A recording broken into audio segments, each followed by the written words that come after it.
2 দিন বাড়িয়ে councillor nomination form জমা দেওয়ার ডেডলাইন 19 সেপ্টেম্বর করে বিসিবি। 20 তারিখ থেকে আনুষ্ঠানিকভাবে কাজ শুরু করবে নির্বাচন কমিশন। কিন্তু শেষ মুহূর্ত পর্যন্ত বেশ কয়েকটি ক্লাবের মালিকানা নিয়ে দ্বন্দ্ব নিরসনে ঘাম ছুটে গেল অবসরপ্রাপ্ত বিচারপতি মির্জা হোসেন হায়দারের ট্রাইব্যুনালের।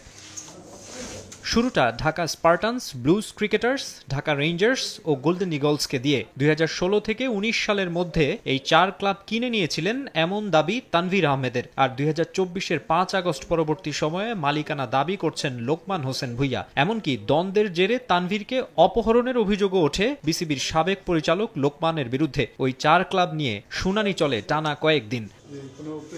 অভ্যুত্থান পরবর্তী সময়ে অনেক ক্লাবেরই মালিকানা বেদখলের অভিযোগ রয়েছে। অভিযোগের তীর রাজনৈতিক প্রভাবশালী ব্যক্তিদের বিরুদ্ধে। শোনা যাচ্ছে আজাদ স্পোর্টিং এর পুরানো ও নতুন কমিটির মধ্যে সমস্যার শেষ নেই। আবার লেজেন্ডস অব রূপগঞ্জ নিয়েও রয়েছে ঝামেলা।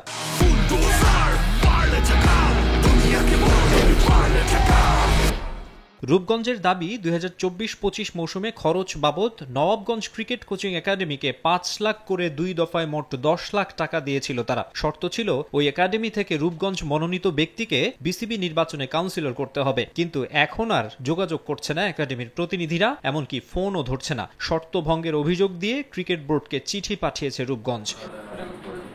এদিকে এসব ঘটনায় কপালের ভাঁজ বড় হচ্ছে ক্রিকেট সংশ্লিষ্টদের। এমন পরিবেশের কারণেই নির্বাচনে অংশ নিচ্ছেন না জানিয়েছেন আকরাম খান। দুজনের জন্য উইশ করছি, বাট এখন সিচুয়েশন যেটা আসছে, বাট আমার মনে হয় যে প্লেয়ারদেরকে কিন্তু প্লেয়ারই পরিচয়টা দেওয়া কিন্তু ভেরি ইম্পর্টেন্ট। রিসেন্টলি আপনার দেখছি অনেক ব্যাপারগুলো যেগুলো আসলে আমার পছন্দ হচ্ছে না। এটা মানে ক্রিকেট হওয়া উচিত না, এবং যা হচ্ছে ডে বাই ডে এটা তো আরও খারাপ হচ্ছে। তো আমার মনে হয় এগুলো কিন্তু ক্রিকেটের জন্য ভালো হচ্ছে না।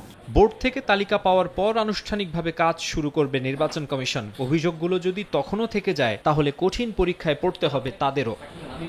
মাকসুম আলম খান, সময় সংবাদ, ঢাকা।